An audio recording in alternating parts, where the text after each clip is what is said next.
Puji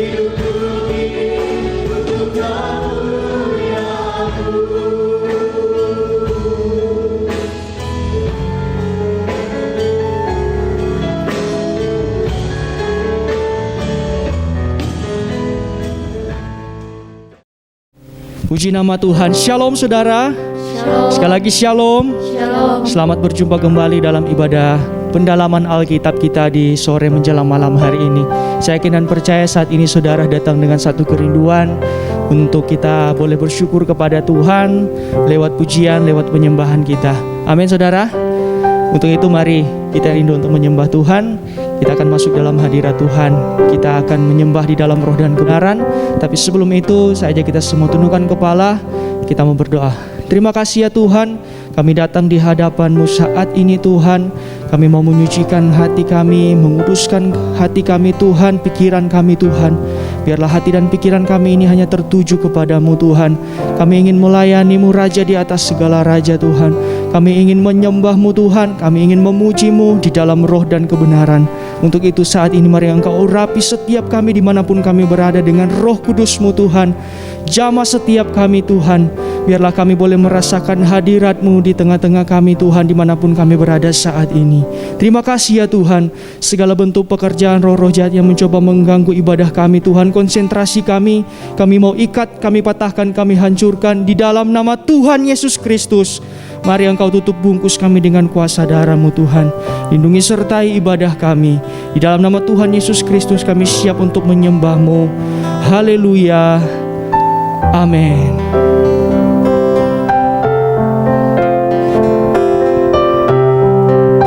Terima kasih Tuhan. Haleluya.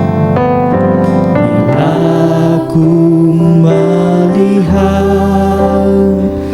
apa yang Kau buat di dalam hidupku ini, hanya air mata, tanda sukacita mengalir di hidupku. Ku bersyukur Tuhan, ku bersyukur,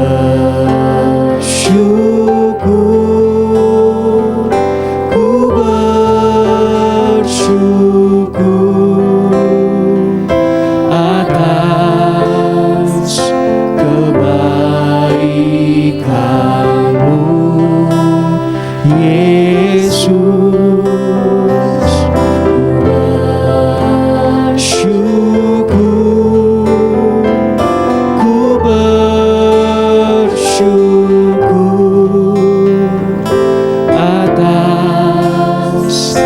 Kasih setiamu.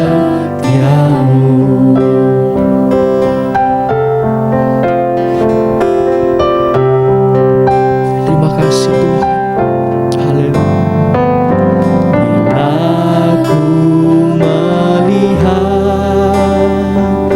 apa yang Kau buat di dalam hidupku ini,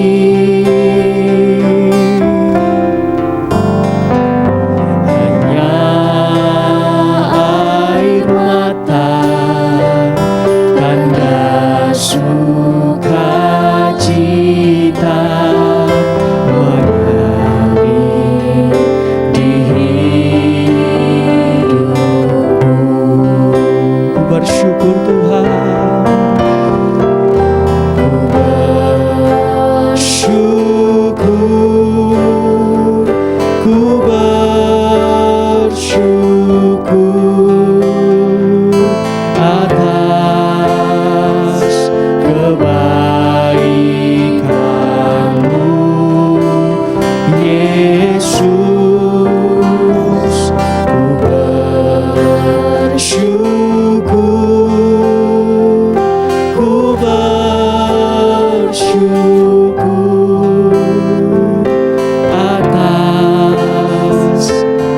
kasih setiamu. Mari lebih sungguh-sungguh di hadapan Tuhan. Kita mau bersyukur untuk segala kebaikan Tuhan yang kita boleh alami sampai saat ini.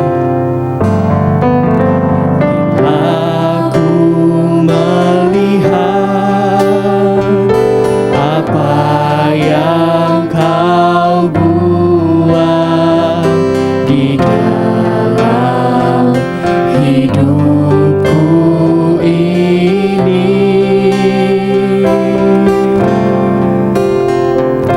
hanya air mata, tanda sukacita kami Tuhan, mengalir di setiap hidup kami. Oh, terima kasih Tuhan.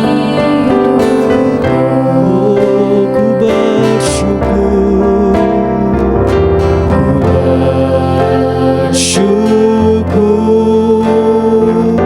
ku bersyukur atas kebaikan-Mu, Yesus. Ku bersyukur Tuhan. Oh Yesus, terima kasih Tuhan atas kasih setiamu. Bersyukur Tuhan, haleluya. Ku bersyukur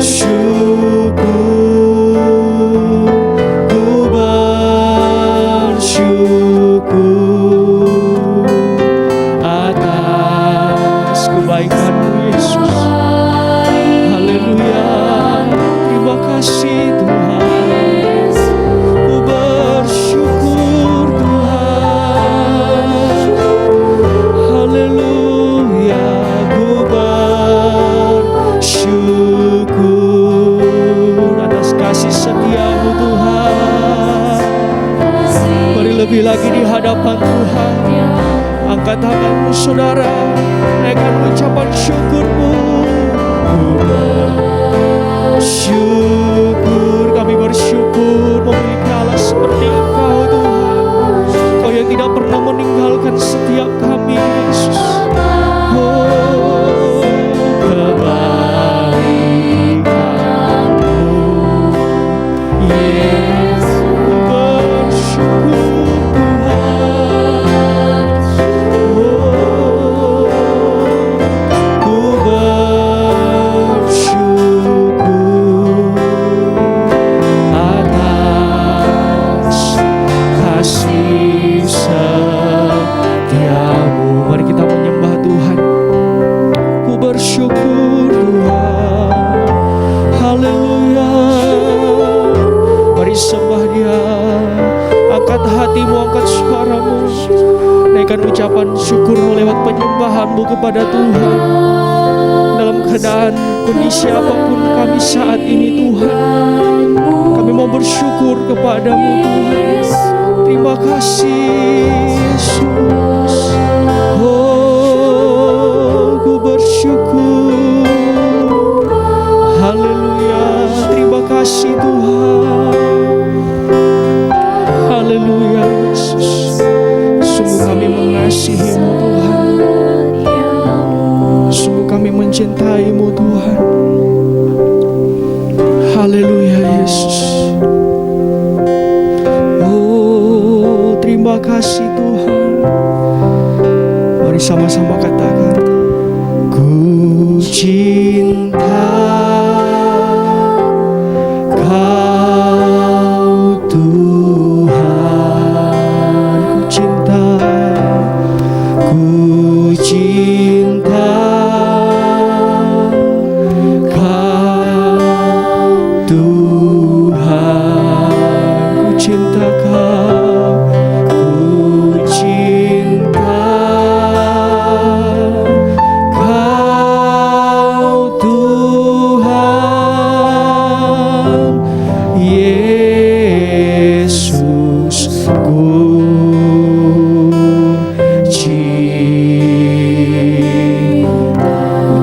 Kau Tuhan, ku cinta Kau Tuhan. Oh, terima kasih Tuhan. Ku cinta Kau Tuhan. Ku cinta Kau. Amin. Kau Tuhan Yesusku.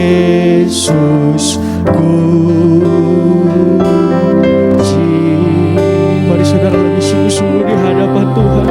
Mari engkau yang mengasihi Tuhan katakan, ku cinta Kau Tuhan. Ku cinta Kau Tuhan. Cinta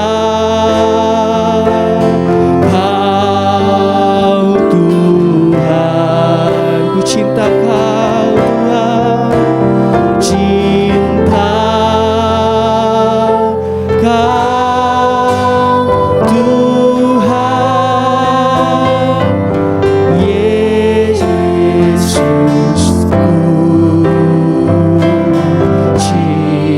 Mari saudara angkat tanganmu sambil kita menyembah Tuhan, katakan, ku cinta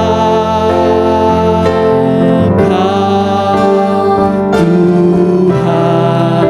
Ku cinta Kau Tuhan. Oh, haleluya Yesus. Kami mengasihi-Mu Tuhan. Ku cinta Kau Tuhan Yesusku. Cinta Yesusku, cinta Yesusku. Cinta.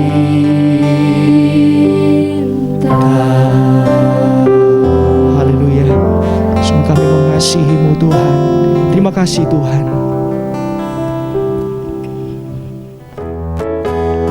Mari saudara, kita bersukacita di hadapan Tuhan. Mari sama-sama kita mengatakan, Roh Kudus tercurah di tempat ini. Roh Kudus tercurah di tempat ini.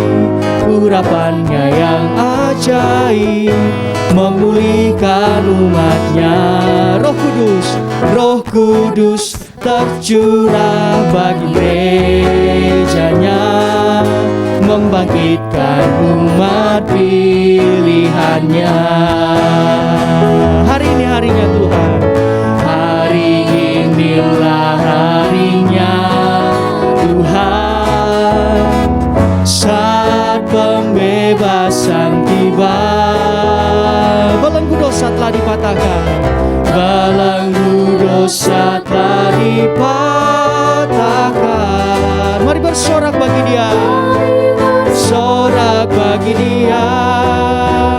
Hey, anggur baru tercurah, penuhi umatnya dengan sukacita.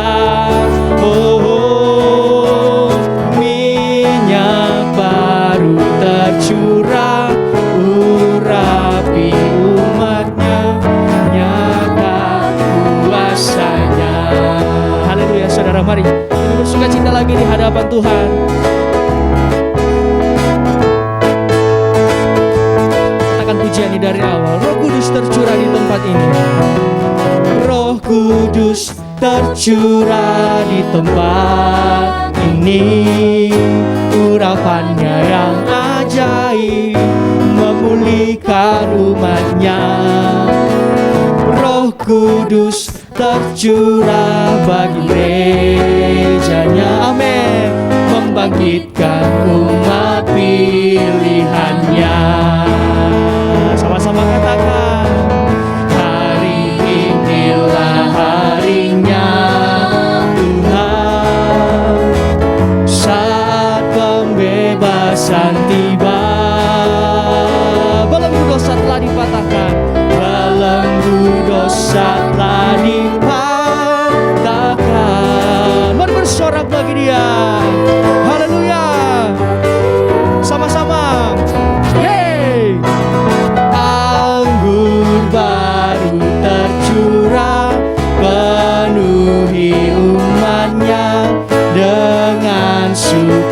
sukacita.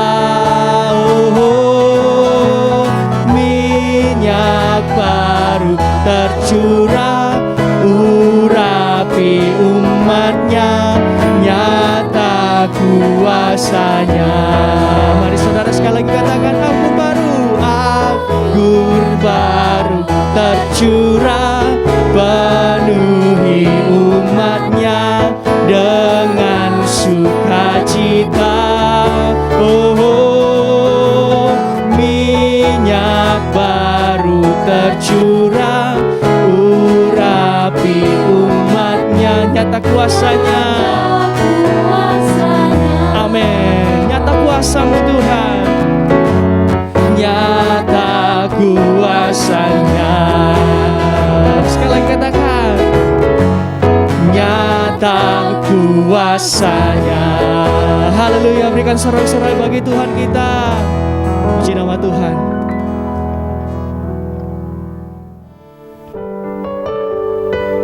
Haleluya Yesus. Apapun yang terjadi dalam hidup kami mau tetap menyembah-Mu Tuhan. Terima kasih untuk segala kebaikan-Mu Tuhan. Apapun yang terjadi dalam hidupku ini, tak pernah kuragukan kasih-Mu Tuhan. Lewat gunung yang tinggi, dalam gelap yang curam, tak pernah kuragukan janji-Mu Tuhan. Tuhan, Kau berfirman dan sembuhkanku. Kau bersabda dan selamatkanku. Tiada yang mustahil bagimu. Yesus, ku percaya padamu. Haleluya Yesus. Kami mau tetap percaya padamu Tuhan. Apapun yang terjadi dalam hidupku ini, tak pernah kuragukan kasih-Mu Tuhan. Lewat gunung yang tinggi, dalam lembah yang curam, tak pernah janji-Mu Tuhan. Haleluya. Mari perkatakan dengan iman, katakan, Kau berfirman dan sembuhkanku. Kau bersabda dan selamatkanku. Tiada yang mustahil bagimu. Yesus, ku percaya padamu. Haleluya. Oh, Kau berfirman dan sembuhkanku. Kau bersabda, dan selamatkanku Tuhan. Amin. Terima kasih Tuhan. Tiada yang mustahil bagimu. Yesus, ku percaya. Yesus, ku percaya padamu. Mari saudara sekali lagi dengan iman.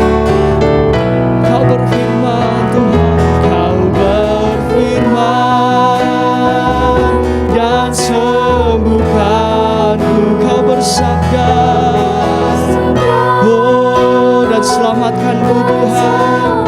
Terima kasih Yesus.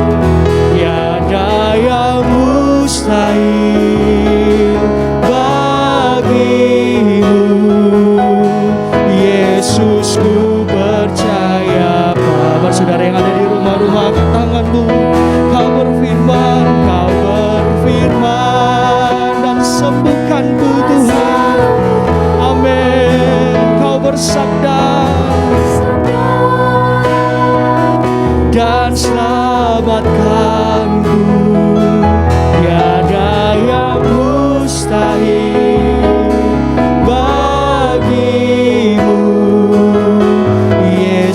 Yesus ku percaya padamu.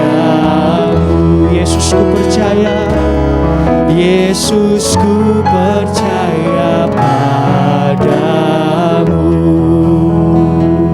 Haleluya Tuhan. Kami mau tetap percaya kepadamu Tuhan. Kami mau tetap percaya di dalam firman-Mu Tuhan. Karena kami yakin dan percaya firman-Mu lah yang memampukan kami Tuhan. Firman-Mu lah yang menjadi terang dalam setiap kehidupan kami Tuhan. Terima kasih Tuhan, terima kasih. Berfirmanlah kepada setiap kami Tuhan. Kami siap untuk mendengarkan-Mu. Haleluya. Amin. Puji Tuhan, selamat berjumpa kembali di ibadah pendalaman Alkitab. Bersama istri saya sampaikan salam kepada kita semua jemaat yang dikasihi Tuhan, serta saudara-saudara yang dapat mengikuti ibadah pendalaman Alkitab melalui online. Tuhan Yesus memberkati kita. Saya percaya hari-hari akhir zaman ini Tuhan melimpahkan berkat atas kehidupan kita sekalian. Hari ini kita akan baca Wahyu 1 ayat 11. Saya menyampaikan firman Tuhan dengan tema perhatian dan kasih Tuhan.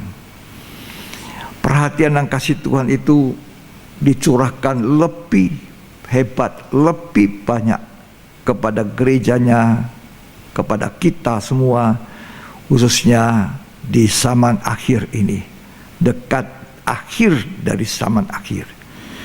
Wahyu 1 ayat 11. Katanya, apa yang engkau lihat, tuliskanlah di dalam sebuah kitab dan kirimkanlah kepada ketujuh jemaat ini. Ke Efesus, ke Smyrna, ke Pergamus, ke Tiatira, ke Sardis, ke Philadelphia, dan ke Laodikia. Lalu aku berpaling untuk melihat suara yang berbicara kepadaku. Dan setelah aku berpaling, tampaklah kepadaku 7 kaki dian dari emas. Dan di tengah-tengah kaki dian itu ada seorang serupa anak manusia. Sekian, terima kasih. Jadi ada perintah kepada Rasul Yohanes untuk menuliskan surat kepada 7 gereja, 7 jemaat di Asia Kecil. Perintah ini ditulis oleh Rasul Yohanes, berisikan nasihat, peringatan, meneguhkan iman, ancaman, ataupun banyak koreksi kepada gereja yang ada di Asia Kecil. Tapi itu sekalipun ada ancaman kalau tidak bertobat, namun itu adalah kasih sayang Tuhan yang besar kepada gerejanya.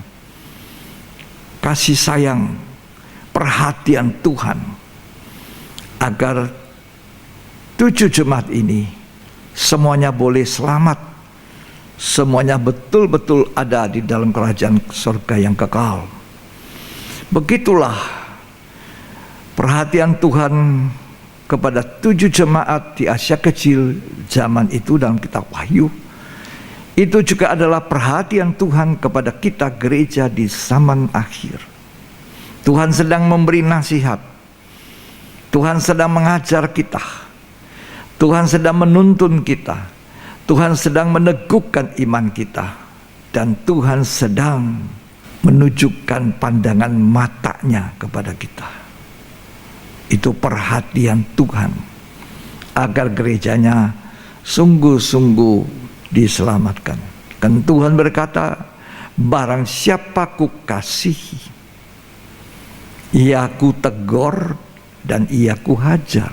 Jangan salah paham dengan perhatian dan kasih Tuhan, bahwa kalau Tuhan tegur kita, Tuhan tidak sayang. Justru orang yang ditegur itu dikasihi.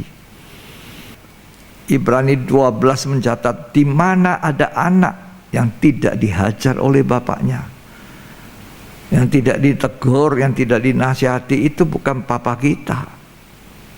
Ya, jadi jangan salah mengerti tentang teguran, tentang ancaman, tentang nasihat yang diberikan kepada kita gerejanya. Ya, itu perhatian kasih Tuhan. Kalau positif tanggapan kita akan berubah. Kalau negatif, tanggapan kita tidak akan berubah. Dan kita kehilangan banyak. Kehilangan keselamatan, kehilangan banyak hal, merugikan pribadi kita. 1 Petrus 4 ayat yang ke-17 sampai 19. 1 Petrus 4 ayat 17 sampai 19. Karena sekarang telah tiba saatnya penghakiman dimulai. Ya, Dan pada rumah Allah sendiri yang harus pertama-tama dihakimi. Dan jika penghakiman itu dimulai pada kita, bagaimanakah kesudahannya dengan mereka yang tidak percaya pada Injil Allah? ya. Dan jika orang benar hampir-hampir tidak diselamatkan, Perhatikan baik-baik. Kalau orang benar hampir-hampir tidak diselamatkan. Ini orang benar. Siapa orang benar? Kita ini percaya Tuhan, kita dibenarkan oleh iman. Kita dibasuh oleh darah Yesus, kita menjadi benar. Hidup benar. Tapi dikatakan tadi 1 Petrus 4, tolong diulangi. dan jika orang benar hampir-hampir tidak diselamatkan, Kalau orang benar saja hampir-hampir tidak diselamatkan. Terus, apakah yang akan terjadi dengan orang fasik dan orang berdosa? nah kalau orang fasik lebih-lebih lagi, orang berdosa lebih lagi. Apa keselamatan bisa hilang? Bisa. Nah ini bilang orang benar hampir-hampir tidak dapat diselamatkan. Tidak semuanya. Ada yang selamat tapi keluar dari api, hangus. Karena selama ini dia membangun rumah rohaninya hanya dengan perkara-perkara fana. Membangun rumahnya dari kayu, rumput kering, jerami yang tidak tahan api. Tuhan mau kita membangun rumah rohani kita, gerejanya dibangun dengan kualitas. Bahan kualitas itu adalah emas, perak yang tahan api. Kita mesti garis bawahi ini ayat 18. Kalau orang benar saja hampir-hampir tidak bisa diselamatkan, apalagi kalau orang fasik. Itu sebabnya mata perhatian Tuhan, kasih Tuhan kepada kita, gerejanya. Makanya dikatakan penghakiman dimulai dari kita, gereja Tuhan, rumah Allah. Ini bukan waktu kita dengar hanya Injil yang heran, yang manis, yang enak. Kita sudah dengar itu puluhan tahun yang lampau. Waktu kita masih baby-baby, bayi-bayi rohani. Lah sekarang kita sudah orang yang sudah dewasa. Saya tidak katakan semua orang Kristen sudah dewasa begitu, tidak. Memang masih banyak orang-orang Kristen yang masih bayi-bayi. Kesukaannya cuma minum susu, tidak makan makanan keras. Tapi kita harus tahu, kita berada di akhir zaman. Dekat Tuhan Yesus datang kembali pada kali kedua. Sangat dekat. Nah kita mau diselamatkan. Orang benar hampir-hampir tidak diselamatkan. Apalagi orang fasik. Terus dibaca. Karena itu baiklah juga mereka yang harus menderita karena kehendak Allah, Ya. menyerahkan jiwanya dan selalu berbuat baik kepada pencipta yang setia. Tanggapilah perhatian kasih Tuhan dengan berbuat baik. Mau dirubah, mau berubah. Karakter daging manusia kita diubah menjadi karakter Kristus. Terlalu banyak kita orang Kristen pelayan Tuhan tidak mempunyai karakter ilahi. Ya, semua kelihatan melayani, semua kelihatan sukses. Kesuksesan kita di dunia market, di dunia luar, dan kesuksesan kita di dalam pelayanan rohani, pekerjaan Tuhan, itu bukan ukuran bahwa akibat hubungan kita yang baik dengan Tuhan. Tidak. Loh, kalau kesuksesan itu menjadi ukuran bahwa orang ini bagus, rohaninya baik dengan Tuhan, lah orang dunia yang tidak punya Yesus, tidak percaya Tuhan, kan banyak yang sukses. Tuh, orang tidak percaya Tuhan, ilmunya tinggi, sukses, bisnisnya berhasil. Kalau itu jadi ukuran Tuhan bahwa kan selama ini aku diberkati, selama ini aku sukses, studi saya sukses, semua sukses, berarti aku ini akan menunjukkan hidup saya benar toh di mata Tuhan, hubungan saya baik toh? Tidak, saudara, tidak. Kalau firman Tuhan hari ini keras dalam pendalaman Alkitab, itu perhatian Tuhan, kasih Tuhan, jangan salah paham. Ya, karena apa? Karena dari kehidupan kita, dia mati di kayu salib, mati berkorban nyawa untuk kita. Dia merindukan memiliki saya dan saudara, merindukan, betul-betul merindukan gerejanya menjadi miliknya dan jadi mempelai wanitanya. Itu kerinduan terdalam dari hati Tuhan kalau kita membaca Alkitab, belajar. Kerinduan yang paling dalam. Makanya Tuhan berkata apa? Roh yang Allah tempatkan di dalam kita, diingininya dengan cemburu. Roh apa ini? Roh Kudus yang ditempatkan dalam kita, sehingga kita disebut gereja. Kita disebut bait suci Allah yang kudus, di mana roh Allah diam di dalam. Roh yang ditempatkan Allah di dalam kita menjadi miliknya oleh ketebusan darah Yesus, sehingga kita bukan milik kita lagi, melainkan miliknya Kristus.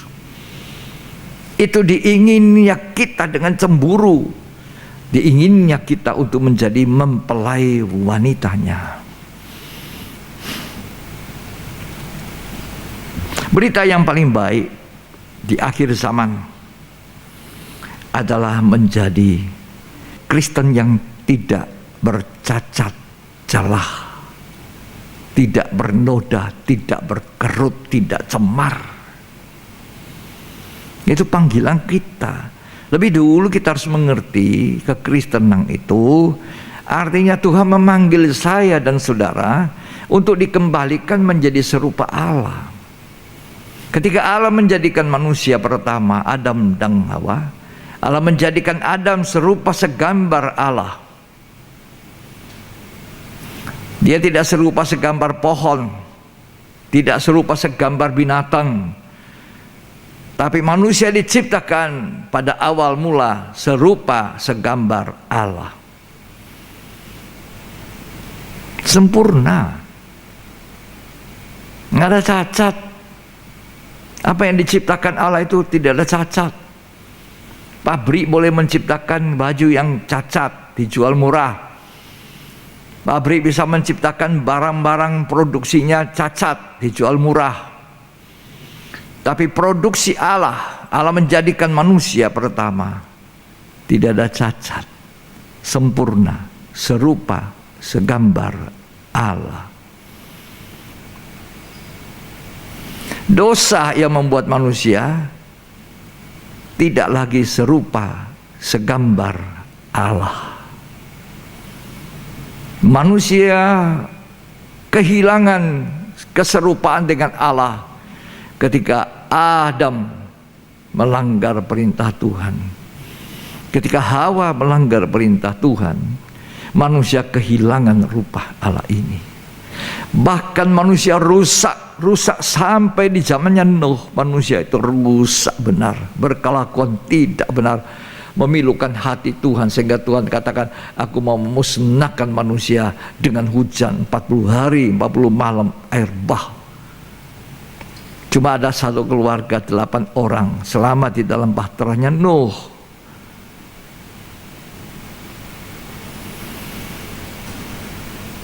Tapi oleh kasih karunia Allah yang tidak ada wujud tadinya, mewujudkan pribadinya dalam wujud Kristus. Ia gambar Allah, keutamaan. Kita dikembalikan mau menjadi serupa Yesus Kristus. Itu kekristenan, pemahaman tentang kekristenan yang benar. Bukan Allah memanggil saya terus jadi orang percaya, nanti dijanjikan masuk surga. Tapi di dalam hidup kita, hari-hari kita kurang perhatikan. Yang kita perhatikan apa, saudara? Ibadah kita kurang, menyenangkan hati Tuhan tidak, melakukan firman Tuhan juga tidak. Pokok saya anak Tuhan, aku anak raja, aku pasti sukses, aku pasti kaya, aku pasti memiliki semuanya dan aku berhasil. Memang itu dalam pikiran kekristenan terlalu sedikit pengetahuan kita tentang kekristenan yang benar. Cuma harus mengerti, kita ini mau dikembalikan keserupaan dengan Allah. Karakter kita berkarakter Kristus, berkarakter ilahi. Dan Allah tidak pernah gagal. Allah pasti berhasil. Coba kita baca. Kalau kita tidak baca, kita tidak tahu. Nah, Roma 8 ayat 29 dan ayat yang ke-30. Sebab semua orang yang dipilihnya dari semula, mereka juga ditentukannya dari semula, Ya, untuk menjadi serupa dengan gambaran anaknya. kita ini dipilih, dipanggil untuk apa? Menjadi serupa dengan wujud, gambar,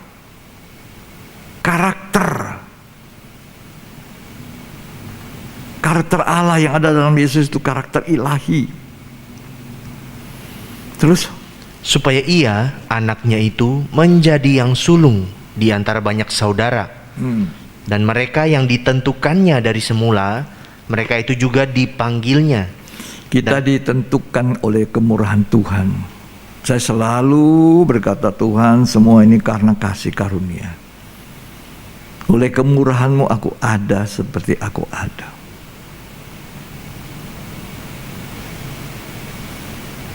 Itu panggilan untuk kita percaya. Tidak semua orang mendapat kasih karunia. Tidak. Lanjut. Dan mereka yang dipanggilnya, mereka itu juga dibenarkannya. Dan mereka yang dibenarkannya, mereka itu juga dimuliakannya. Ya, kita ini dipanggil jadi serupa. Serupa siapa? Serupa Yesus. Itu ada lagu dulu. Seperti Yesus, seperti Yesus, itu saja ku pinta. Dalam jalanku sampai ke surga, saya mau seperti Yesus. Tuh, ada lagu itu. Seperti Yesus, bukan seperti dunia, tidak. Makin lama ikut Tuhan, makin seperti dunia, tidak. Paulus dengan tegas mengatakan, jangan menjadi serupa dengan dunia. Berubahlah oleh pembaharuan budimu. Budi, akal budi, pikiran, ya, karakter kita. Ya sudah lama jadi orang Kristen tapi tidak ngerti apa-apa kekristenan. Pikirannya dunia tok. Malah gaya dunia, cara-cara dunia dipraktikkan dalam kehidupannya. Ini kan kurang pemahaman. Makanya di dalam pendalaman Alkitab ini kita belajar memahami apa panggilan Tuhan dalam hidup saya. Kenapa Tuhan menegur gerejanya? Kenapa Tuhan menghakimi gerejanya lebih dahulu? Kenapa Tuhan berkata, kalau orang benar, ya orang benar saja hampir tidak dapat diselamatkan. Itu Lot, tidak ngerti dia. Beda dengan Abraham, mengerti. Walaupun Lot itu orang benar. Lot itu orang benar. Petrus menuliskan, tersiksa dengan kelakuan di Sodom. Tapi praktek hidupnya Lot itu senang di Sodom. Terpikat hartanya Sodom. Lah banyak orang seperti kita ini kan disebut orang benar, tapi terpikat dunia. Itu sama dengan Lot terpikat dengan Sodom. Menggaruk kekayaan dari Sodom. Dan pada akhirnya apa? Ketika Sodom dibelerang, habis. Dia tidak punya apa-apa keluar dari Sodom. Kehilangan istri. Anaknya 2 jatuh mencabuli dia pun jatuh. Dia sama sekali kehilangan banyak. Lot ini. Ini yang disebut, kalau orang benar hampir tidak dapat diselamatkan, apalagi orang fasik. Mungkin firman Tuhan dalam pendalaman Alkitab ini agak keras, tapi kita disuruh memahami perhatian kasih Tuhan, rencana Tuhan, untuk membawa kita kembali kepada serupa, segambar Allah. Siapa itu gambar Allah? Kolose 1 ayat 15. Tolong dibaca. Ia adalah gambar Allah yang tidak kelihatan. Nah, ia siapa? Itu Kristus. Baca terus. Yang sulung Nah, lebih utama dari segala yang diciptakan. ya. Terus? Karena di dalam dialah telah diciptakan segala sesuatu. Ya. Yang ada di sorga dan yang ada di bumi. Ya. Yang Terus? kelihatan dan yang tidak kelihatan. Terus? Baik singgasana maupun kerajaan. Ya. Baik pemerintah maupun penguasa. Ya. Segala sesuatu diciptakan oleh Dia dan untuk Dia. Ya. Ia ada terlebih dahulu dari segala sesuatu, Ya. dan segala sesuatu ada di dalam Dia. Itu yang dikatakan oleh Rasul Yohanes pada kitab Wahyu pasal pertama. Dia yang sudah ada, Dia yang akan datang, Dia yang sudah ada sejak dulu, Dia yang ada dan akan datang. Siapa Dia? Kristus. Siapa Dia? Firman Allah yang hidup. Ayat 18. Ialah kepala tubuh, yaitu jemaat. Ialah yang sulung yang pertama bangkit dari antara orang mati. Siapa itu Dia? Yesus. Terus Sehingga Ia yang lebih utama dalam segala sesuatu. perhatikan, Dia lebih utama. Apa kita mengutamakan Tuhan? Yuk. Ayat yang ke-20. Dan oleh Dialah Ia memperdamaikan segala sesuatu dengan dirinya, Ya. baik yang ada di bumi maupun yang ada di sorga. Ya. Sesudah Ia mengadakan pendamaian oleh darah salib Kristus. Ya. Selanjutnya kalau kita baca, gambar Allah itulah Kristus. Kita ini mau dikembalikan kepada keserupaan. Itu panggilan saya dan saudara. Makanya Rasul Yohanes ketika Tuhan menampakkan diri kepadanya dan berfirman,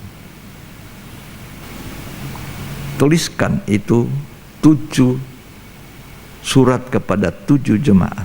Tuliskan. Maksudnya apa? Kalau kita baca Wahyu 2, Wahyu 3, 7 sidang jemaat Asia kecil, Tuhan mengadakan banyak koreksi, perbaikan, teguran, nasihat, dorongan. Lah sama dengan sekarang ini kita mendengar khotbah di pendalaman kita ini, kita dikoreksi. Tuhan mau memperbaiki pernyataan kasih, perhatian. Tinggal kita meresponinya positif atau negatif. Kan kita sudah tahu, kita ditentukan, dipanggil menjadi orang Kristen untuk serupa, segambar Allah dalam kelakuan hidup kita hari-hari, sifat tabiat kita. Nah, kenapa dia tegur? Kenapa dia ingin kita berubah? Kenapa dia ingin kita jadi baik? Itu karena apa? Kasihnya. Kasih yang agung, kasih yang terlalu besar. Dia ingin kita menjadi mempelai wanitanya. Dia terlalu cinta kepada kita. Makanya dikatakan Yakobus tadi, roh yang ditempatkan Allah di dalam saya dan saudara sebagai gereja Tuhan, bait Allah yang kudus, diingininya dengan cemburu kita ini. Terjadikan mempelai wanita. Jadi kalau saudara miring-miring mengasihi dunia, cinta kepada dunia, itu lama-lama kasih Bapa sudah tidak ada. Dan akhirnya dunia akan tenggelam. Dan saudara yang mengasihi dunia tenggelam bersama dunia. Dia tidak mau. Itulah perasaan cinta kasih Tuhan yang terlalu besar. Jadi kalau kita ditegur, inilah kasih Tuhan. Bukan ditegur malah merajuk, ngambek. Ditegur, terima kasih Tuhan. Terima kasih Tuhan. Berarti aku dikasihi. Kan barang siapa ku kasihi, ku tegur dan ku hajar. Relakan hati. Jadi berita akhir zaman, sebenarnya berita akhir zaman ini berita yang paling baik adalah berita di mana gereja dipanggil untuk tidak semar. Berita sempurna seperti Tuhan. Kesempurnaan. Menjadi serupa Yesus, tidak cemar, tidak bernoda, tidak bercacat, tidak ada celah. Ya kalau kita wahyu itu 5 jemaat khususnya itu banyak celahnya. Banyak. Dicela Tuhan, tegur Tuhan. Efesus 5 ayat 26 sampai 27. Untuk menguduskannya sesudah ia menyucikannya dengan memandikannya dengan air dan firman. Air oleh firman itu terjemahannya. Dimandikan air. Air apa? Firman. Oleh firman. Firman itu seperti air memandikan kita. Sampai apa? Supaya dengan demikian ia menempatkan jemaat di hadapan dirinya dengan cemerlang, tanpa cacat, atau kerut, atau yang serupa itu. Tetapi supaya jemaat kudus dan tidak bercela. Itulah kerinduan Tuhan yang paling dalam. Oh, berbahagia kita kalau kita tahu, supaya nanti kita cemerlang, tampil dengan pakaian putih berkilau-kilauan, lainan halus. Itu berita yang terbaik di akhir zaman. Ini sudah di akhir zaman. Saya percaya kita berada di akhir zaman. Tuhan Yesus segera datang. Kapan? Tidak tahu. Bersiap sedia. Kalau kita tidak bersiap sedia, kita akan didatangi Tuhan seperti pencuri. Tuhan bukan pencuri. Orang tidak siap-siap itu akan didatangi seperti pencuri. Kedatangan Tuhan itu seperti pencuri bagi dia. Nggak siap sedia. Kita tidak bisa masuk sampai di ruang maha suci melewati tirai tabir yang sudah robek. Kalau kita masuk dengan cacat, itu masih banyak cacat-cacatnya. Ini susah, Pak Pendeta ya. Aduh, saya masih hidup di dunia, Pak Pendeta. Saya boleh tiru-tiru dunia sedikit toh. Cara berpakaiannya dunia toh, kan masih hidup di dunia. Boleh tahu Pak Pendeta? Yuk. Orang dunia pakaian tidak senonoh, kita juga tidak senonoh. Orang dunia ngomong sembarangan, kita juga ngomong sembarangan. Orang dunia mengejar yang fana, kita juga ikut sama. Rasul Paul mengingatkan dalam Roma 12 ayat yang kedua, katakan jangan serupa dunia, harus serupa Yesus. Caranya apa? Dimandikan dengan firman. Firman apa? Berita akhir zaman, supaya kita diberitakan oleh Tuhan, dihakimi oleh Tuhan, diancam menjadi sama dengan Dia, cemerlang, tidak punya cacat, serupa segambar Allah, seperti pada mulanya, indah seperti di Eden pada permulaan, ya. Indah seperti di Eden ketika manusia belum rusak. Nah sekarang Yesus datang memperbaiki manusia. Yesus sudah di sorga, Dia tunggu mempelai wanitanya. Dia ada di sebelah kanan Allah Bapa, dan Dia perintahkan kita melalui Rasul Paul yang menuliskan di kitab Kolose, pikirkan perkara di atas, bukan di bumi. Cari perkara di atas, di mana Kristus ada, duduk di sebelah kanan Allah. Tapi orang Kristen berlawanan.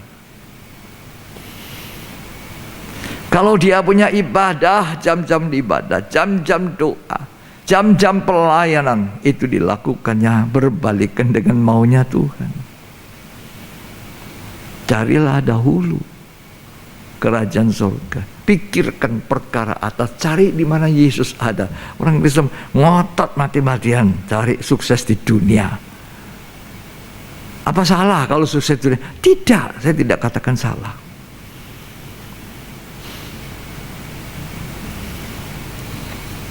Ya, puji Tuhan. Roh Kudus tolong kami, bukakan hati kami. Kalau Roh Kudus tidak buka hati kita, kita tidak bisa menangkap isi hati Tuhan. Ya, kita marah. Kok saya ditegurin? Kok ini gini terus gini? Nah, kalau kita ditegur, tadi saya sudah katakan, perhatian, kasih Tuhan. Imamat 21 ayat 16, 17, 18 dan 23. Imamat 21. Tuhan berfirman kepada Musa, katakanlah kepada Harun begini, Ya, setiap orang dari antara keturunanmu turun-temurun yang bercacat badannya. Harun itu adalah imam besar. Tugasnya Harun adalah di dalam ruang maha suci,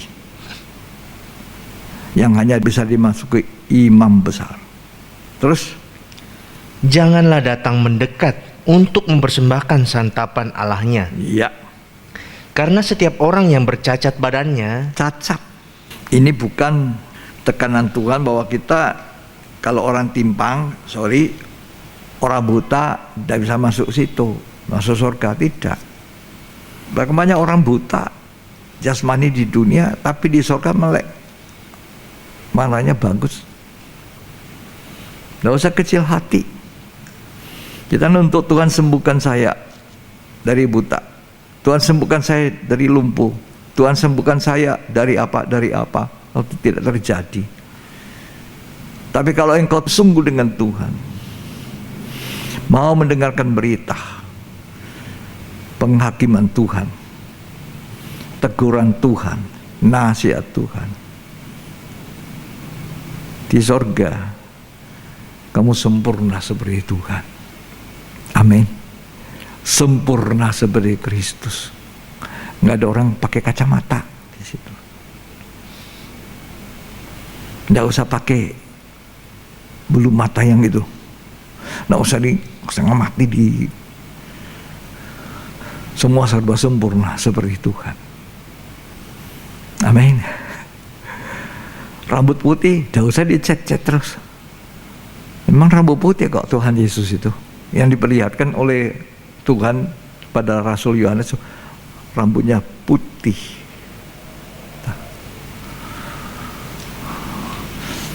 Saya punya uban sedikit. Ada teman saya ubannya seluruhan. Saya ubannya di sini sedikit sekali. Di sini masih hitam. Teman saya seumur saya sudah uban. Nggak apa-apa, nggak usah dicat. Itu izinkan nanti putih sini, putih. Umurku panjang. Saya nggak cat. Sebab Alkitab mengatakan rambut putih itu mahkota. Itu hanya didapat pada jalan kebenaran. Haleluya. Terpujilah Tuhan. Lanjut dibaca. Tidak boleh datang mendekat. Ya. Orang buta, orang timpang, orang yang bercacat mukanya, Ya. orang yang terlalu panjang anggotanya, orang yang patah kakinya atau tangannya, Ya. orang yang berbongkol atau yang kerdil badannya, Ya. atau yang bular matanya. Ya, kasihan orang bongkol, kerdil. Ya enggak bisa masuk surga. Masuk saudara. Siapa yang masuk surga? Sakeus. Loh, Sakeus itu orang pendek. Dari ukuran manusia biasa, Sakeus itu pendek. Kalau dia tidak berhenti jadi koruptor, dia nggak masuk surga. Dia berhenti. Seorang kepala pemungut cukai, kepalanya ini bukan hanya pemungut cukai, kepalanya. Dia menggaruk uang banyak sekali loh.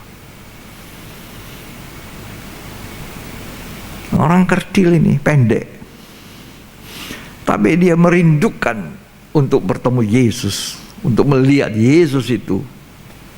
Dia sudah dengar, tapi dia punya hati rindu. Cuma aku pendek. Semua orang kalau sudah kerumuni Yesus, saya tidak bisa lihat Tuhan lagi. Betapa pendeknya dia. Lah ya, orang kerdil tidak bisa masuk. Bukan itu secara fisik kita. Apanya, saudara?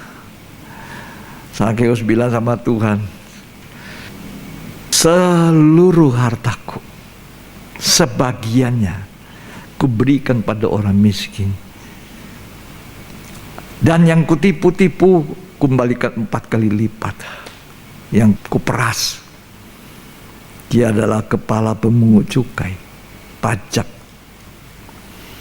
Berarti Sakeus tidak punya apa-apa lagi, tapi hatinya bersuka cita. Aku punya Yesus di rumahku. Hari ini terjadi keselamatan di dalam rumahmu. Saya percaya Sakeus tidak pendek. Di surga dia seperti Yesus, serupa. Lanjut. Orang yang berkedal atau berkurap, atau yang rusak buah pelirnya. Setiap orang dari keturunan Imam Harun yang bercacat badannya, janganlah datang untuk mempersembahkan segala korban api-apian Tuhan. Ya. Karena badannya bercacat, janganlah ia datang dekat untuk mempersembahkan santapan Allahnya. Ya. Mengenai santapan Allahnya, baik persembahan-persembahan maha kudus maupun persembahan-persembahan kudus boleh dimakannya. Ya. Hanya janganlah ia datang sampai ke tabir. Ya. Dan janganlah ia datang ke mesbah, Ya. karena badannya bercacat. Nah, jangan sampai ke tabir, tirai. Dalam tabernakel Musa kita melihat di belakang tabir itu adalah ruang maha suci. Ruang maha suci itu berbicara kesempurnaan. Tidak ada cacat celah. Di halaman kita berbicara tentang kebenaran, hidup benar. Di ruang suci kita berbicara tentang kehidupan suci. Kehidupan suci bukan sempurna. masih ada salahnya. Nah justru itu yang Tuhan katakan. Tegurannya, koreksinya, ancamannya, nasihatnya kepada gereja di akhir zaman sama dengan yang dituliskan Rasul Yohanes kepada 7 gereja di Asia Kecil.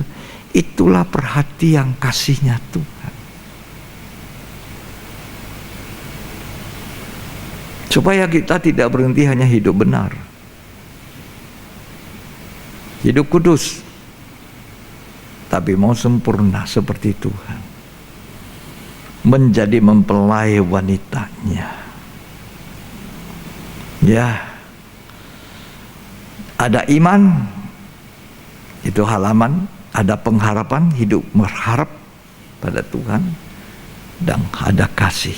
Rasul Paul mengatakan dalam 1 Korintus 13, ada iman, ada harap, dan ada kasih. Dan kasihlah itu yang terbesar.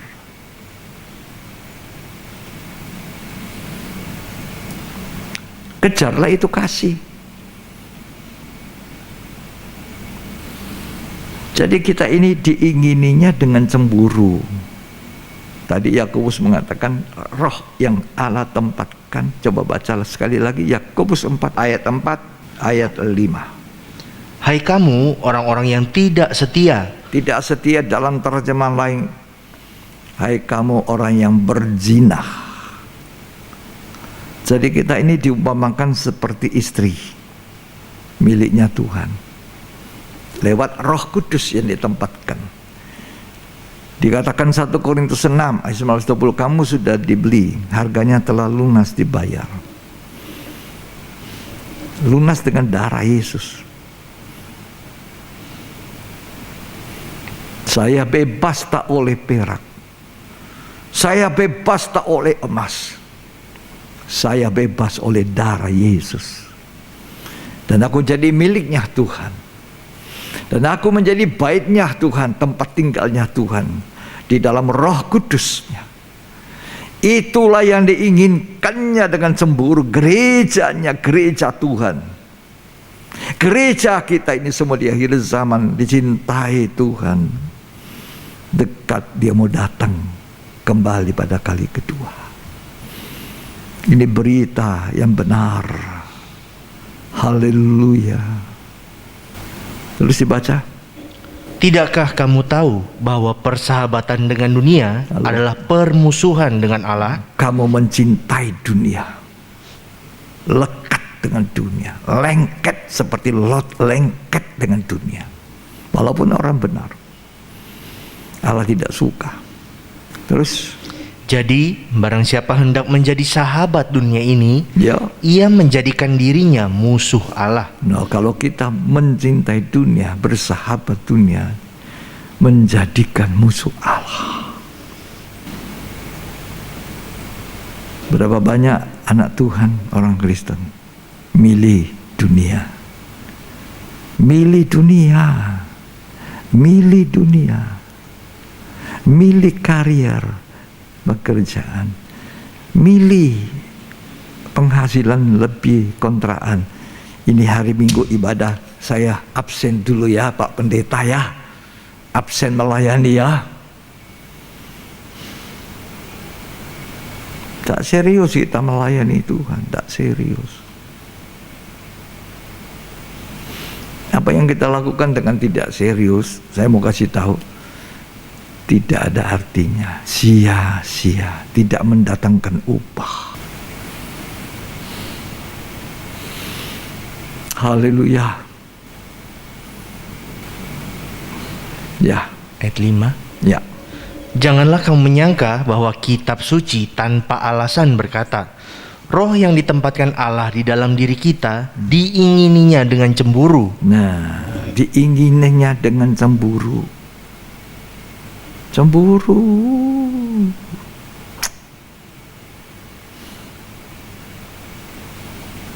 Anak muda, kamu boleh belajar mencapai gelar apa saja, mendapatkan ilmu apa saja, Saya tidak larang, saya suruh sekolah. Cucu saya suruh sekolah. Anak saya semua sekolah. Saya yang kurang sekolahan.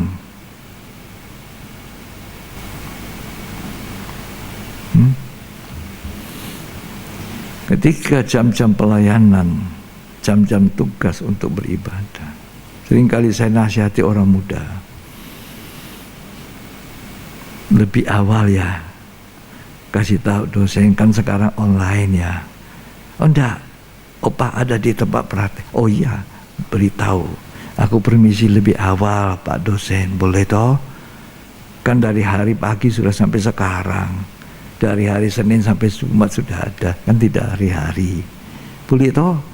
Permisi sebentar, lebih awal pulangnya Pak, saya mau ibadah. Kalau dosennya orang mengerti cinta Tuhan, dia akan bilang silakan.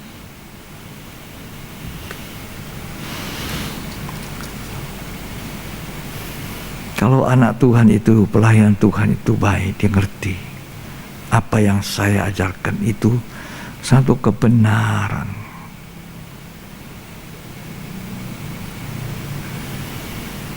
Untuk kebaikan kita. Ilmu kita habis masuk di otak. Otak saya seperti ini besarnya. Isi ilmu. Jadi profesor, jadi apa saja. Ketika orang itu mati, lah ini jadi tanah. Tanah.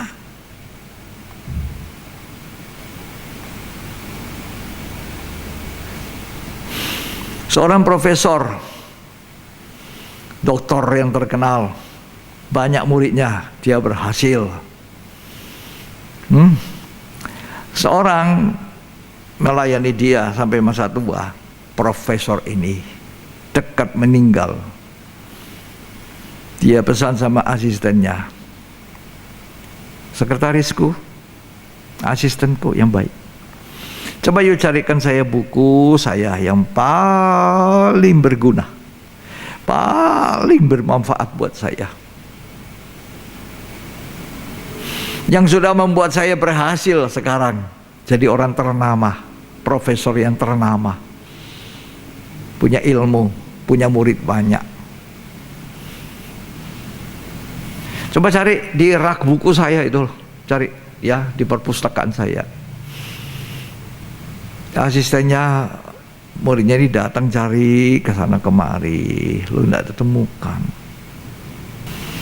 Dia capek, kira-kira apa ya?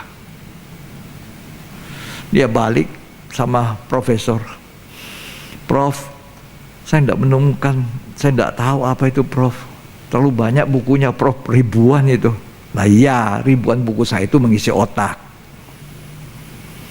Loh, terus yang mana? Nah sudahlah, kamu buka aja di meja saya. Aku beri wewenang, buka meja saya, lacinya kasih keluar. Dan baca di sana ya, Holy Bible. Ambil ya yang Holy Bible. Asistennya datang bawa Holy Bible.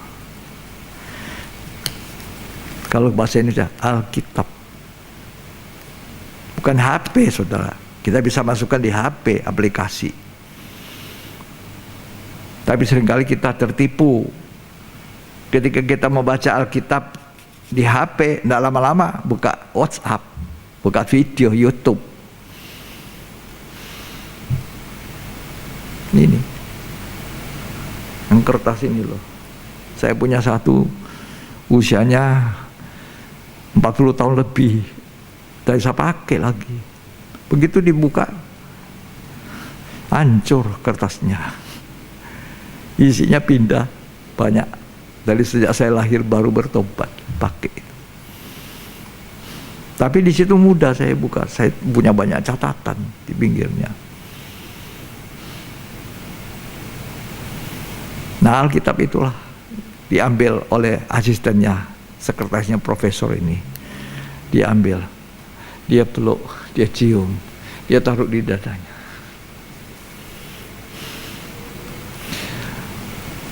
Asistenku, sekretarisku yang baik, sebentar lagi aku akan meninggal dunia.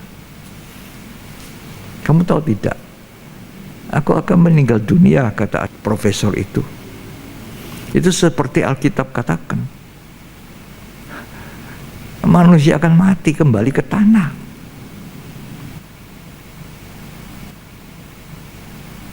Tapi Alkitab inilah yang menuntun aku sukses hari ini. Dan semua buku-buku saya itu sudah isi otakku, otak sebesar kepala ini. Nanti sesudah aku mati, jadi tanah kembali, otakku jadi tanah. Ilmuku semua jadi tanah. Bukuku ribuan itu yang kamu lihat, itu tanah.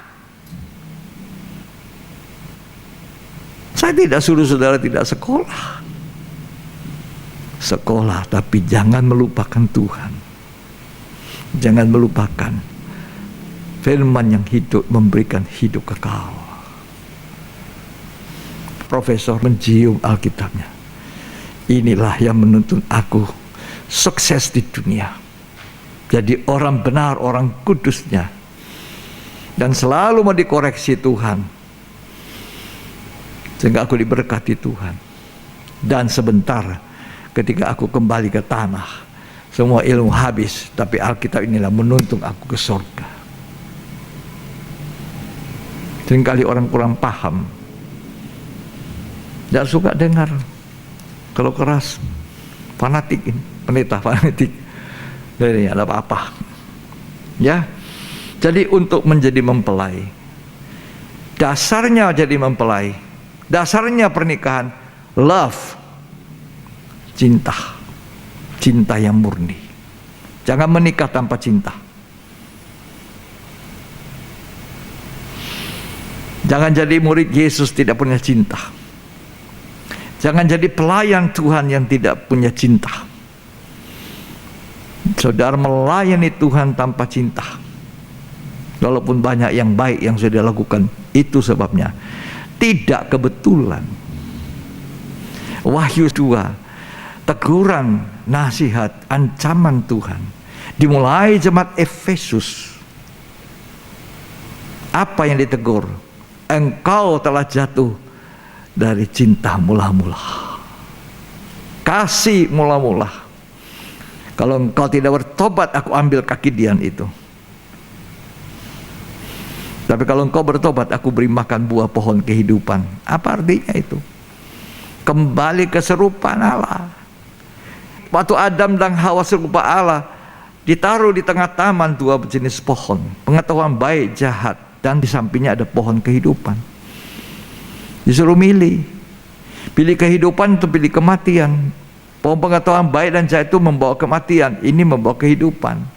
Yang tidak dinikmati kehidupan itu, kamu akan ambil itu Efesus. Kalau kamu boleh kembali kepada cinta mula-mula, kasih yang mula-mula. Itu dasar pernikahan. Menjadi mempelai Tuhan harus punya kasih kepada Tuhan.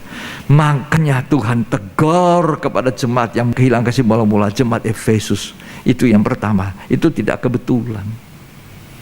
Dari 7 gereja Tuhan menekankan kasih mula-mula, karena Tuhan mau gerejanya mempunyai kasih yang hangat.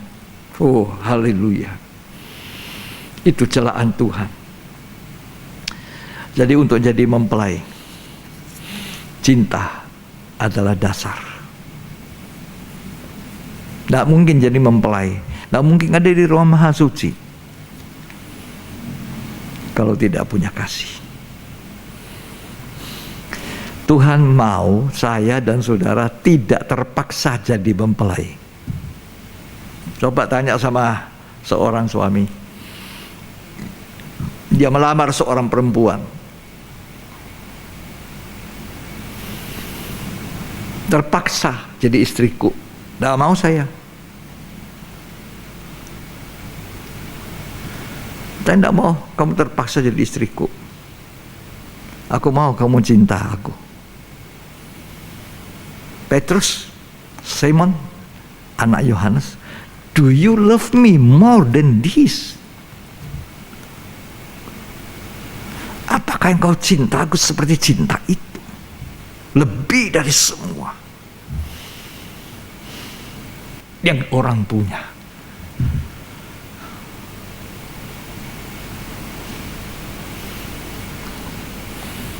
Makanya menjadi mempelai wanita kita butuhkan berita akhir zaman, menjadi tidak bercacat celah, punya cinta. Jangan terpaksa ikut Tuhan, terpaksa melayani, terpaksa, semua terpaksa.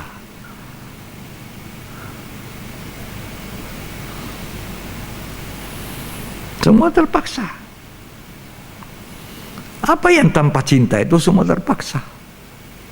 Walaupun ada yang baik, nanti kita akan belajar lanjut. Kita wahyu ini bersama koreksi, ancaman, nasihat Tuhan kepada gerejanya di Asia Kecil yang disuruh Rasul Yohanes tuliskan. Tadi itu juga menjadi berkat untuk kita. Ya, jangan terpaksa. Jangan melayani Tuhan terpaksa. Dipaksa. Nanti saya bacakan saudara kesempatan berikut. Bagaimana Ishak dicarikan seorang istri dan mendapat Ribka, Eliezer, hambanya Abraham, disuruh bertugas mencarikan dan dapat namanya Ribka. Ditanya sama ayahnya, bagaimana? Tuanku Abraham ingin punya menantu perempuan dari sanak sendiri. Begini. Ayahnya tanya, ayahnya bilang sama hambanya Abraham, tanya saja sama dia. Tanya sama Ribka sendiri. Lalu Ribka ditanya, maukah engkau menjadi istrinya itu? Menantunya Abraham. Mau dia. Tidak terpaksa. Menjadi istri kok terpaksa? Nanti semuanya serba terpaksa. Masak juga terpaksa untuk suaminya. Melayani suaminya juga terpaksa. Semua serba terpaksa. Pernikahan dasar yang paling baik adalah I love you and you love me. Tidak ada dasar yang paling baik untuk nikah. Bukan dia cantik, aku ganteng. Bukan dia cocok, aku cocok, gitu. Bukan karena dia punya ilmu tinggi, bukan karena dia seorang terkenal, bukan karena dia banyak uangnya, tidak. Karena cinta. Begitu juga dengan Tuhan. Itu berita yang paling baik. Rasul Paul bilang dalam 2 Korintus 11, aku membawa kamu sebagai seorang perawan suci kepada Kristus. Perawan yang suci kepada Yesus. Itu berita akhir zaman. Aku cemburu. Tuhan cemburu dengan cemburu ilahi. Kalau saya lihat pelayan-pelayan di gereja, di jemaat, terlalu mengutamakan duniawinya semua. Pekerjaan Tuhan yang harus dikerjakan tidak diabaikan. Diantarin terus tinggalkan, selesai. Terbalik saya dulu ya. Ketika itu saya juga masih muda. Yang dulu saya fokus berdunia pekerjaan. Wow, dari pagi sampai malam sampai subuh. Saya sampai subuh ada di pelabuhan. Sampai diare masih di pelabuhan tungguin barang-barangku. Waktu itu zaman sukar kapal. Nggak ada kontainer seperti sekarang.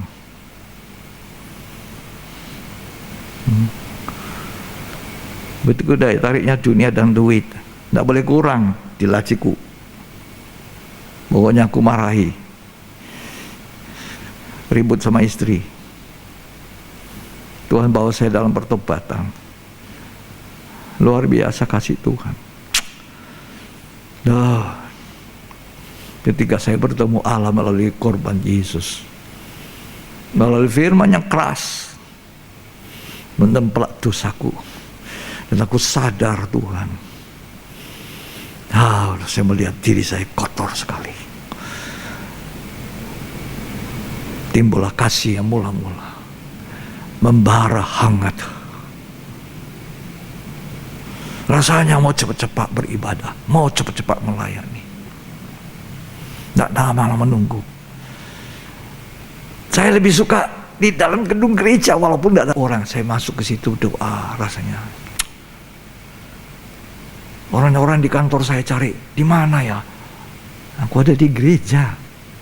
Nggak ada HP untuk menghubungi saya, nggak ada. Orang bingung.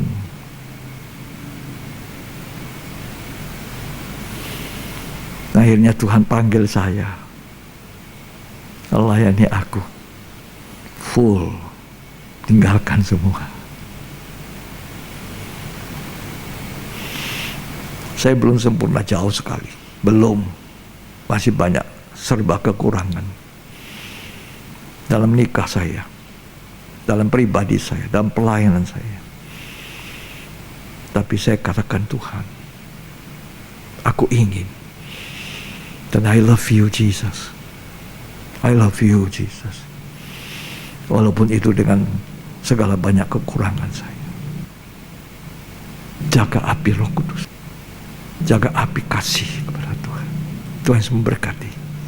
Kita sambung nanti berikutnya oleh jemaat Efesus. Mari kita bangkit berdiri. Haleluya. Tuhan tidak minta banyak dari kita.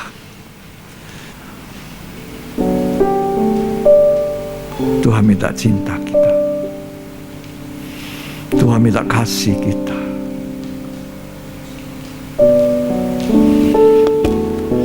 Tuhan minta kita mencintai Dia. Haleluya.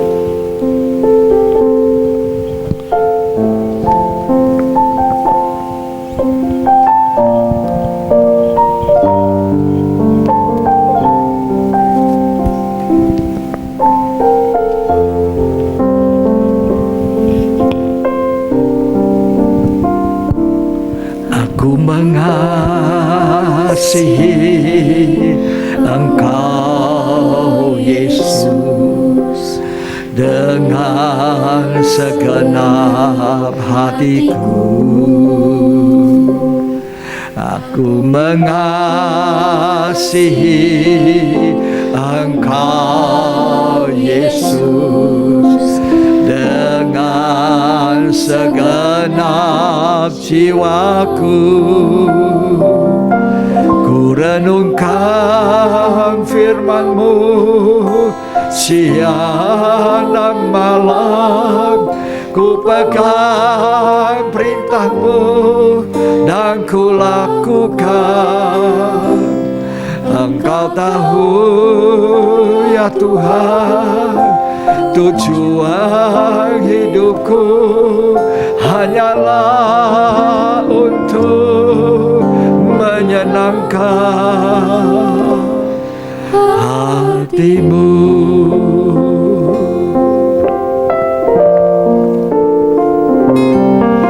Ku mengasihi Engkau Yesus dengan segenap hatiku. Aku mengasihi Engkau Yesus dengan segenap jiwaku.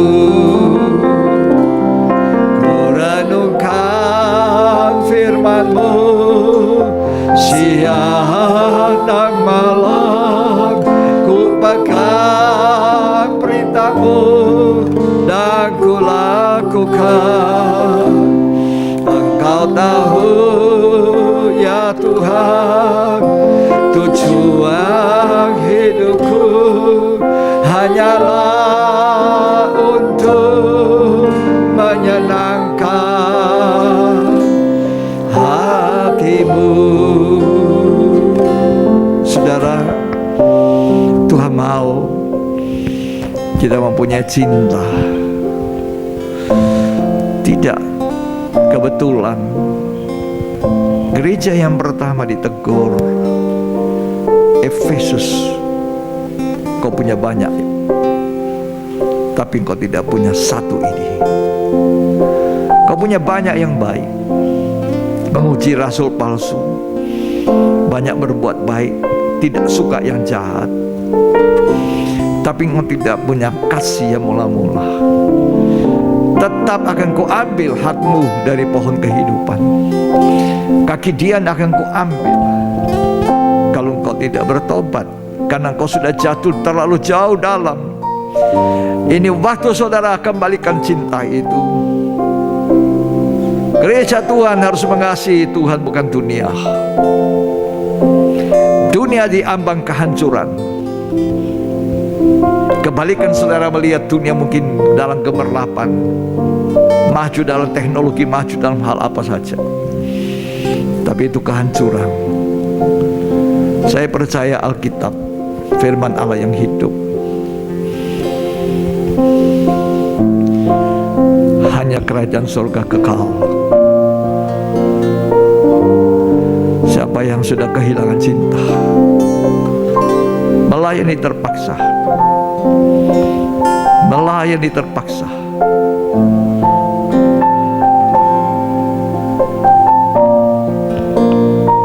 semua dilakukan hambar. Tuhan tidak berkenan. Melayani karena upah, seperti Bileam. Melayani karena ingin dikenal, ingin terkenal.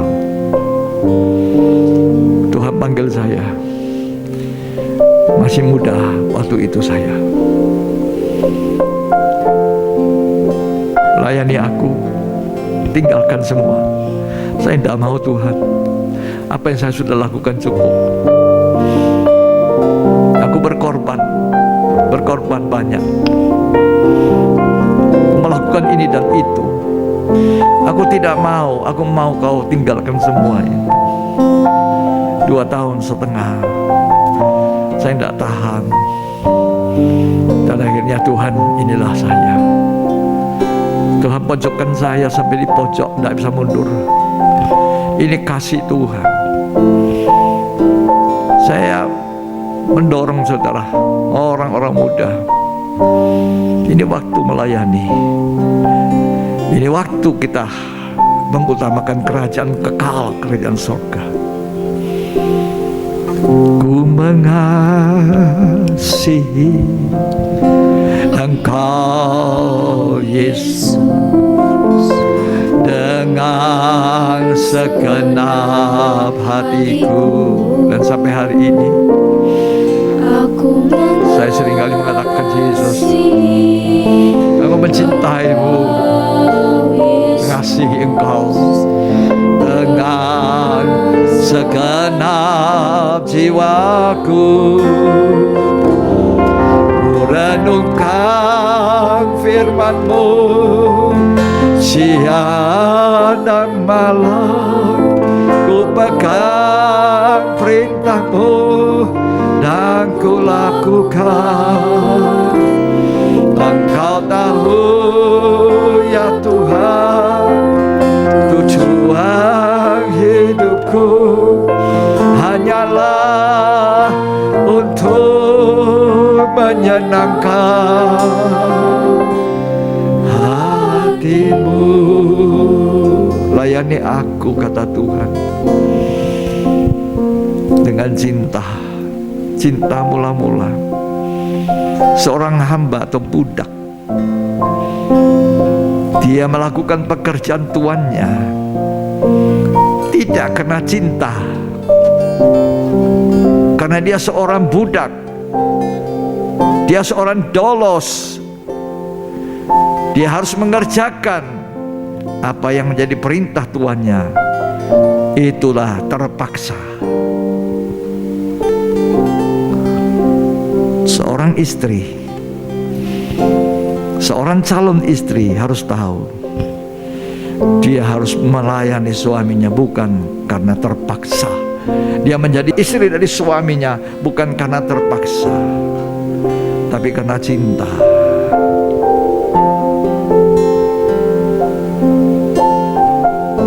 Dia harus falling in love pada saat pertama pandang itu.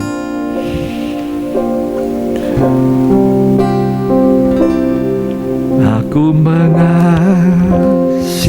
Kita persiapkan makan perjamuan suci dengan segenap hatiku. Aku mengasihi Engkau Yesus dengan segenap jiwaku. Ku renungkan firman-Mu siang, ku pegang perintah-Mu dan ku lakukan. Engkau tahu ya Tuhan, tujuan Hidupku hanyalah untuk menyenangkan hati-Mu. kita akan makan perjamuan kudus. Saya katakan jangan makan sembarangan. Perjamuan kudus yang kita lakukan adalah mengingat kembali korban Yesus. Tubuh dan darah Tuhan, itu daging dan darah Tuhan memberi hidup kekal, asal kita makan dengan benar. Tidak boleh sembarangan. Hatimu harus benar. Hatimu bersih dari amarah. Hatimu harus bersih dari dosa. Hatimu harus bersih dari kepahitan, kebencian.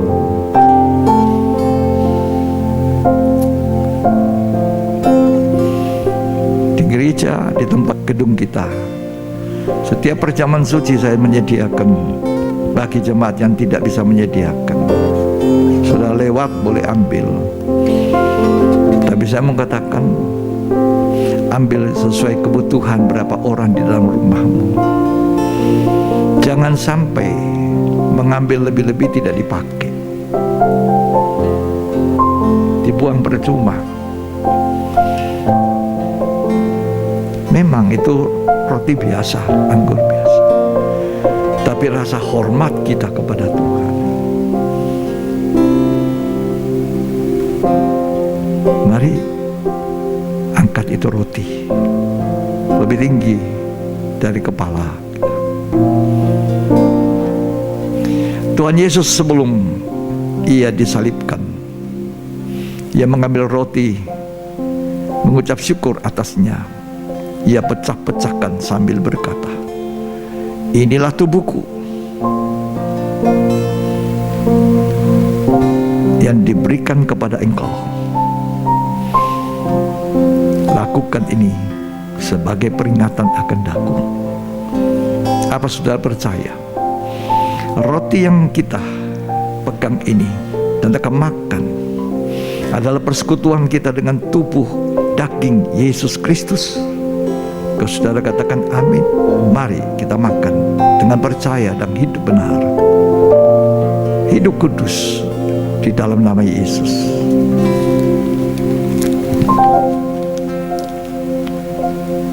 Aku mengasihi Engkau Yesus dengan segenap hatiku. Aku mengasihi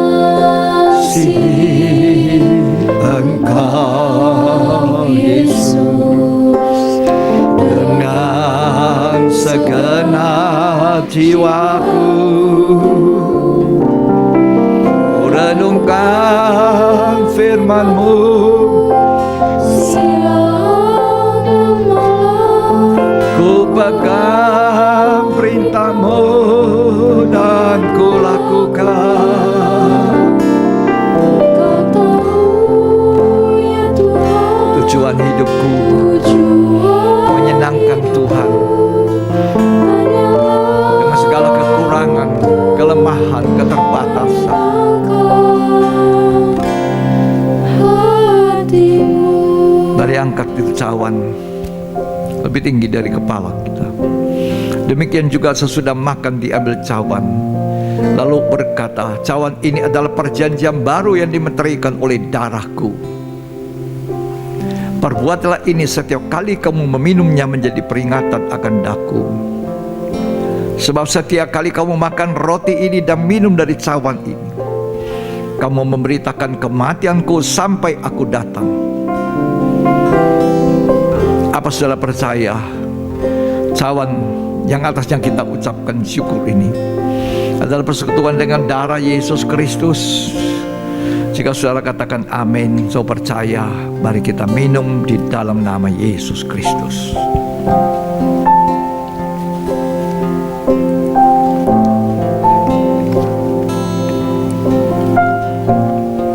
Terima kasih Tuhan. Terima kasih. Kami percaya firman-Mu ya dan amin. Kami belajar untuk mencintai Tuhan. Kami belajar untuk mencintai dan mengasihi Engkau, membetulkan apa yang tidak betul, memperbaiki apa yang salah. Firman-Mu adalah ya dan amin buat kami. Aku mengasihi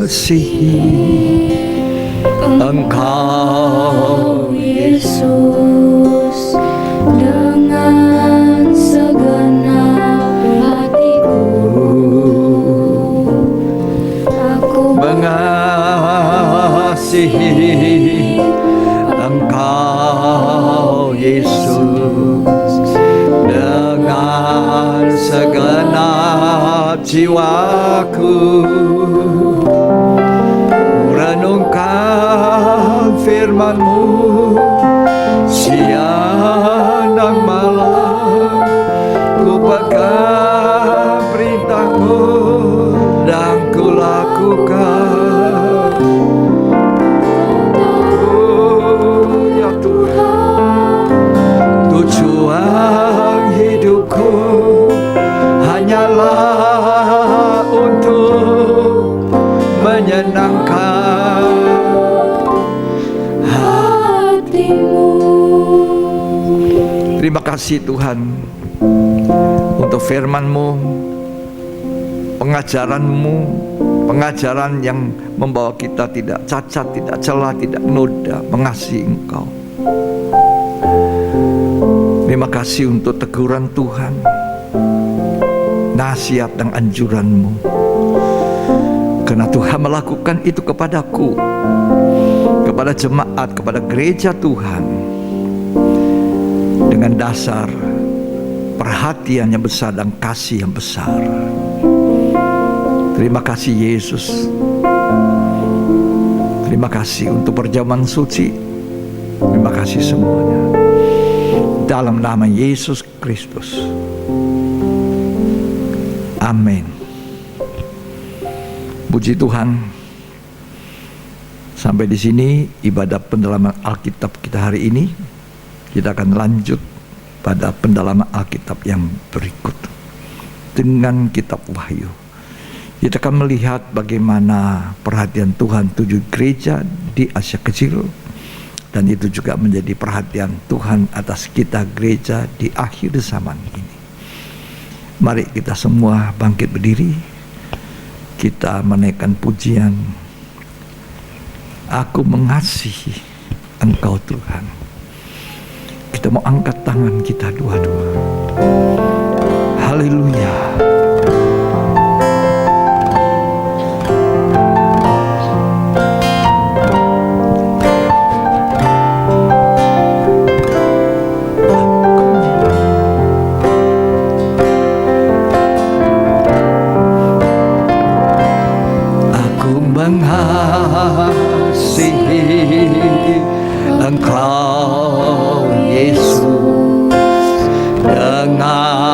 segenap hatiku. Aku mengasihi Engkau Yesus dengan segenap jiwaku. Ku renungkan firman-Mu siang dan malam, ku pegang perintah-Mu dan ku lakukan. Engkau tahu ya Tuhan, tujuan hidupku hanyalah untuk menyenangkan hati-Mu. Terimalah berkat dari Allah Bapa, Putra dan Roh Kudus. Tuhan Yesus, Kepala Gereja, mempelai pria sorga yang sudah mengasihi kita dengan pengorbanannya, memberkati kita hari ini sampai selamanya, sampai Tuhan datang kembali. Terimalah berkat-Nya, muliakan Dia, kasihilah Dia. Di dalam nama Yesus Kristus yang diberkati Tuhan, katakan amin. Puji Tuhan. Sampai di sini ibadah kita hari ini. Kita jumpa di ibadah yang berikut. Tuhan Yesus memberkati.